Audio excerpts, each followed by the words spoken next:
Welcome all. I think we will get started. Let's see here. So today I will be your host. So I will kind of be the technical person for this webinar. And then we have our CTO, Niels Juhl, who will be doing some of the technical stuff in the presentation. And then we have Morten, who will also be doing the presentation for you guys today. I have some house rules for this webinar. This session will be recorded and I will share it with you afterwards. You will get an email. You're free to ask questions in the Q&A chat, but we will answer them at the end of the webinar. You're also welcome to raise your hand at the end of the webinar, and then I can unmute you if you have any questions that's easier to just ask us in plenum. If we do not get to answer all of your questions, we will get back to you after the webinar to make sure that you get the answers for your questions. The agenda for today: why data monitoring is required in Denmark, a quick summary of the Danish incident that made it a requirement, some recommended thresholds and alarm levels, and who should receive these alerts and when, and then we will get a little bit more into the equipment and monitoring setup, and we will round off with the Q&A. And I will give the word to Morten. Thank you, Christina.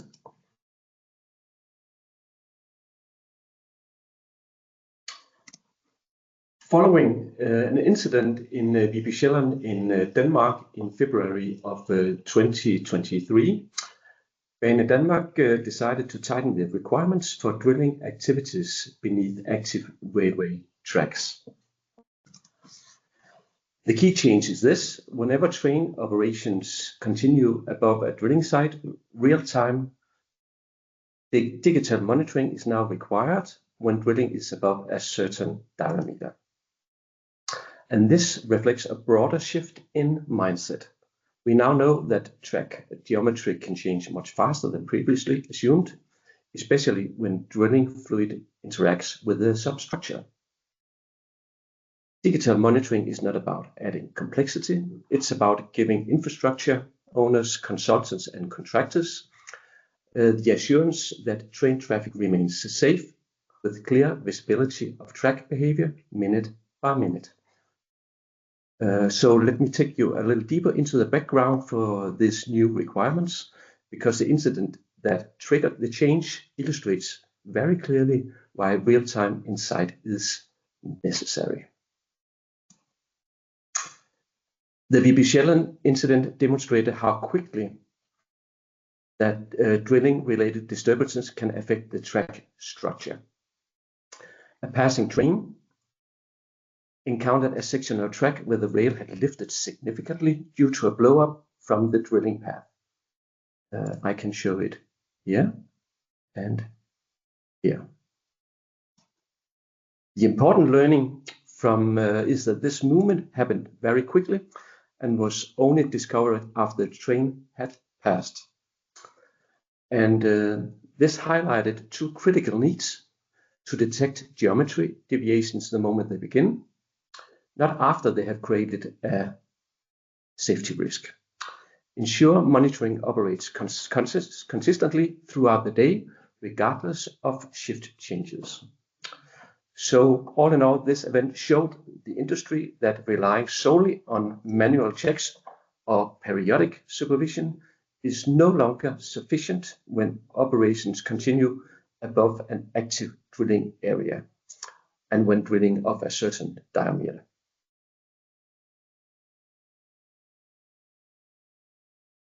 And then we have a poll, Christina. We just have a quick poll for you guys to see if, is digital monitoring required during drillers under active railway infrastructure in your country? I have just launched it. Names will not be recorded for this poll. It's just us being curious if this is also a requirement in your country.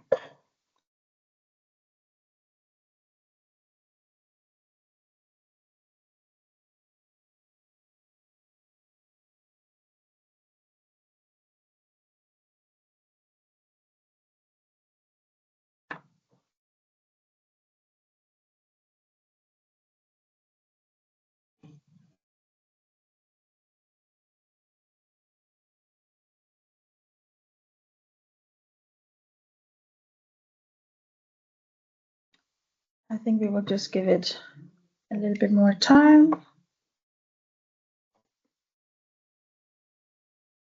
Perfect. Let's just see. We will just see here. So we actually do have a few yeses. If you are not from Denmark and have pressed yes, would you mind writing in the Q&A which country you are from? And if you know the requirements, write it down, because we are quite curious to see if they are similar to the ones you will take you through today.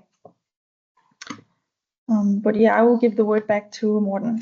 Thank you again, Christina.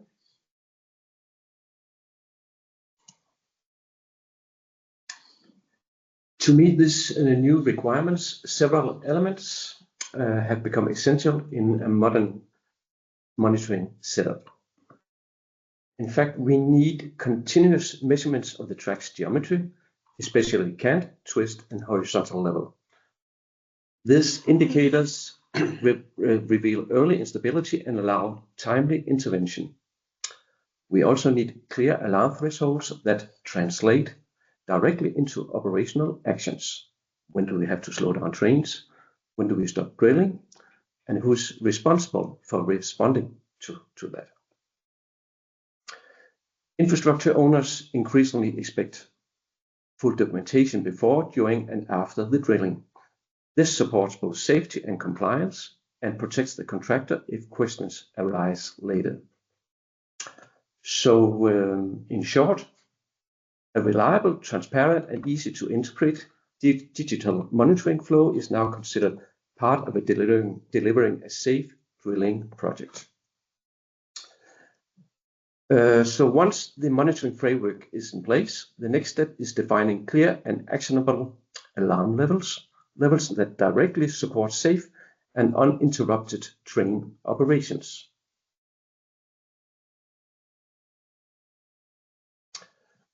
These are the operational thresholds used in Denmark today. They reflect the point at which train operations must adapt. At 3 to 6 millimeters of deviation, trains' speeds must reduce to 80 kilometers per hour. At 7 to 12 millimeter, the speed drops to 40 kilometers per hour. And beyond 12 millimeters, the track must be closed until inspected. For drilling projects, it is best practice to define early warning levels well before these thresholds. Typically around 75% of the allowed deviation. This gives the site team time to react and stabilize the situation before train operations are affected. And what are the key takeaways of this? When alarm levels are clearly defined up front, responses become faster, responsibility becomes clearer, and safety becomes significantly easier to manage. These thresholds form the operational foundation for safe drilling projects of a certain diameter in Denmark. We now know, and we now move on to the next part of the presentation, where we look at how alarms and responses work in real time during ongoing drilling activities. Thank you, Morten. And I will here guide you through some of the more technical stuff regarding the monitoring setup.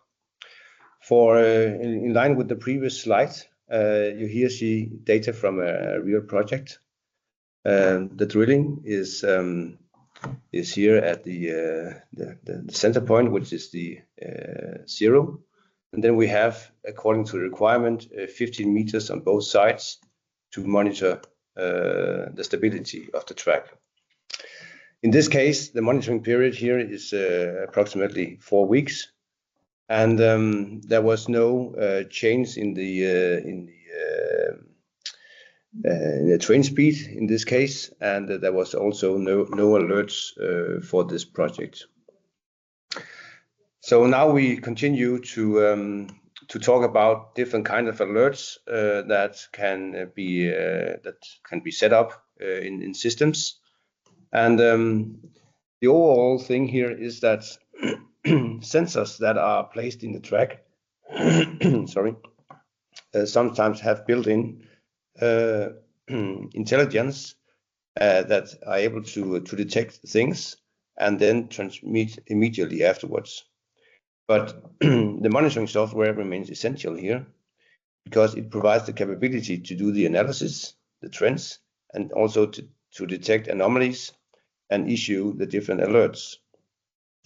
The three types of alerts that we are focusing on here is what we call a threshold alert here, the sudden change alert, and a built-in function, at least in our system, we call the forecast lens alert. The threshold alert is defined by, as Morten said before, different predefined thresholds due to the train speed and also to the level of change in the track geometry. The sudden change alert here is actually an alert who reacts based on sudden changes in the track geometry, meaning that even though that the threshold has not been reached, it is possible actually to raise an alert based on sudden changes. Finally, the forecast alert here is based on historical data. So the system actually learn based on the historical data how the track geometry actually behave. However, in a case like drilling below the track, often these historical data is not sufficient to actually be able to react. So what we actually recommend is, of course, the threshold alert, which is according to the legislation, and also the sudden change alert, which is an alert that we also recommend for using in projects like this.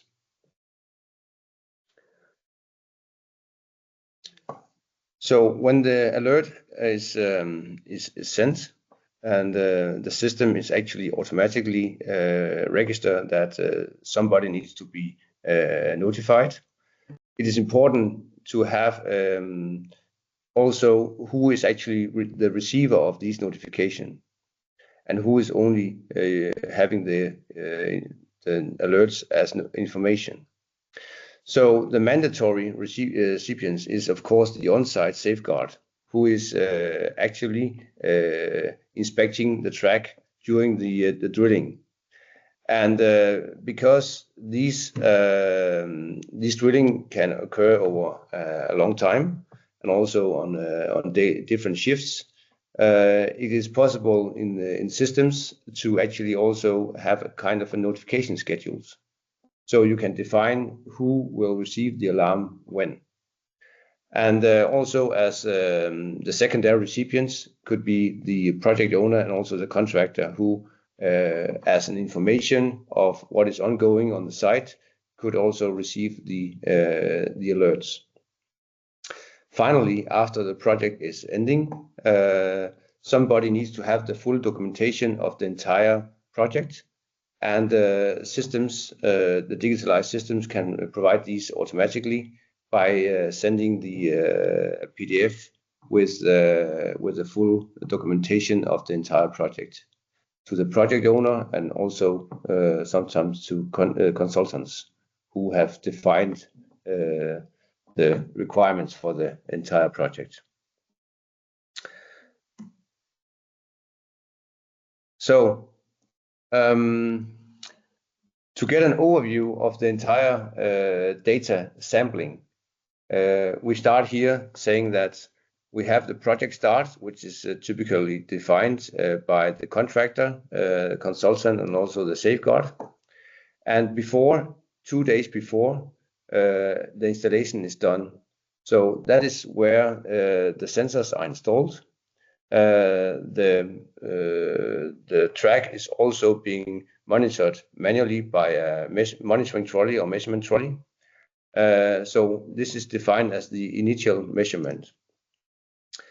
From here until the project starts, the sampling setup is between 1 to 15 minutes, sometimes it is starting with 30 seconds, but it is allowed to have an initial measurement for 1 to 15 minutes.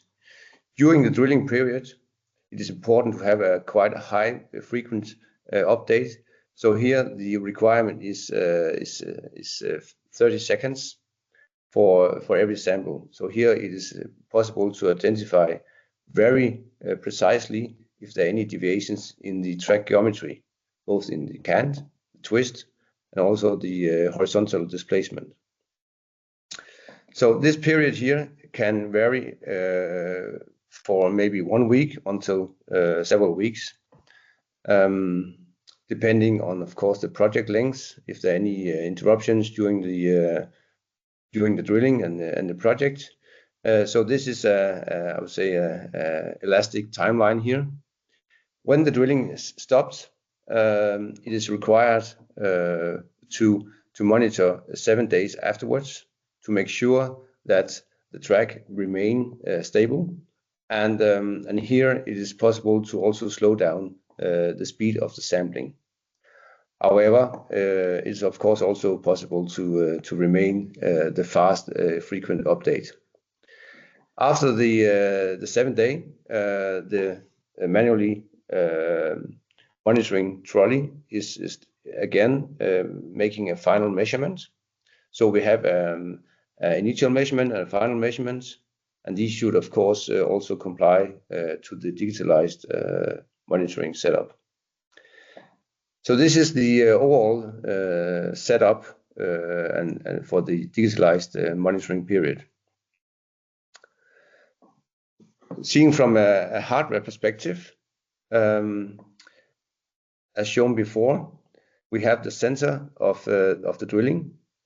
From the sensor, sensors are placed on the sleepers. 5 sensors, in this case wireless tilt sensors, are placed here to monitor the cant. Besides this, 15 meters on each side of the sensor is actually having these tilt sensors in a combination of beams to detect any deviations of the height profile. So it is, because this is a wireless system, it is very fast to install and also to actually get the system up for monitoring. System like this creates instant alarming, and here it is possible to actually in real time monitor how the track geometry behave, not only during the construction or the drilling, but also before and after.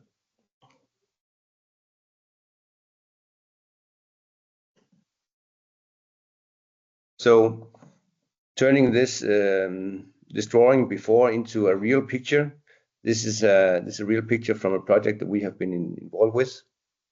So here we have the sensor of the drilling, and we have the sensors for monitoring the cant here, and then we have the sensors on the beams, the 16 sensors, and these are monitoring the horizontal displacement during the project period.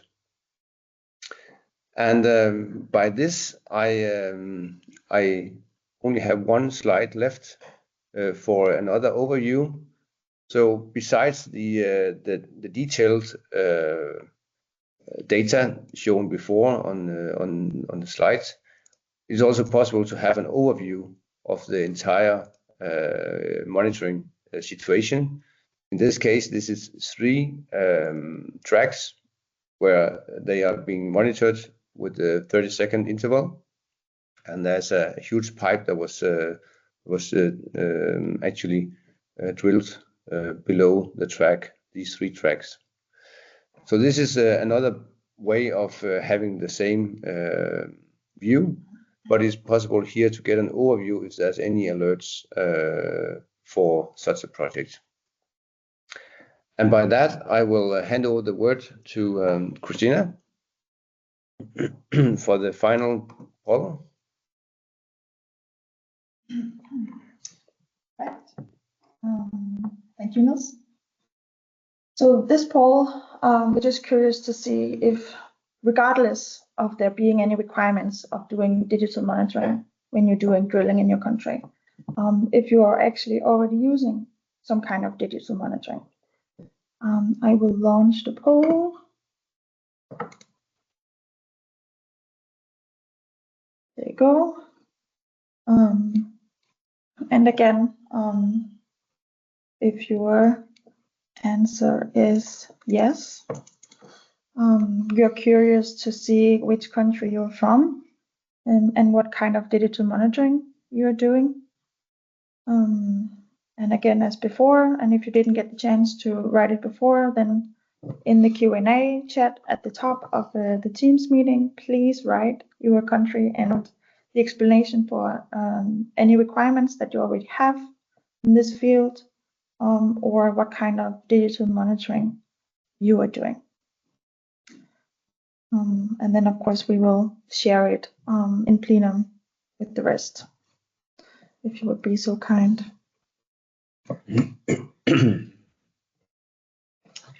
I'll just give it a few more seconds.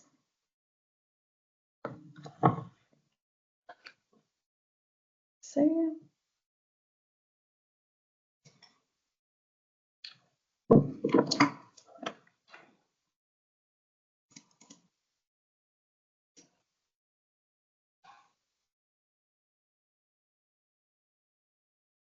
We actually do have a few yeses.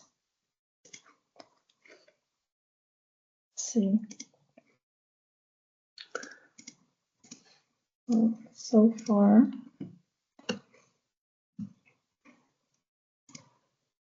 perfect. Well, I think that is poll number 2. And I think we just have the last slide, our Q&A. You are welcome, if you have any questions, to write them in the Q&A, and then we will answer them for you. In the meanwhile, I can tell that installing a system with 21 sensors and beams and so on, it takes approximately 1 hour. So it's quite fast, and it's typically done at the same time when the manually surveyor is doing the initial measurement with the measurement trolley. So this is the timeline for the installation, and also 30 minutes or 45 minutes to do the deinstallation.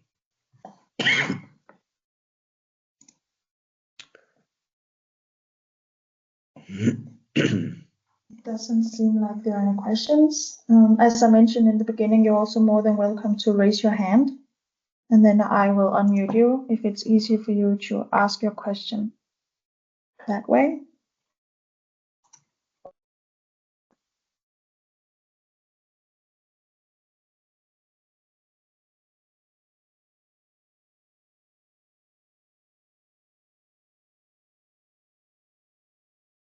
Yeah, there are no questions. Okay.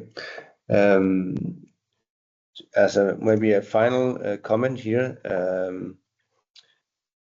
there are different setups in the countries that we have been joining, and the good thing here is this: having this as a kind of a standard is very easy to understand, and also to ship and to do the installation remotely, because everything can be pre-configured in advance, and by that it is very easy to get started, and this is also what we have seen in the broad perspective during our research. So becoming this as a standard, we highly recommend to digitalize these drillings to make a safe track and also safe travel for the passengers during doing work below the tracks.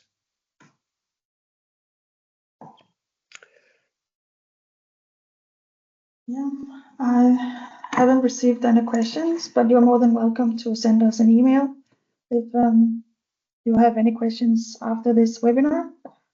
I will send out the recording to all of you. Yeah, but I think that's it for today. Thank you very much for joining, and I would wish you a nice day. Have a nice day, and thank you for participating today.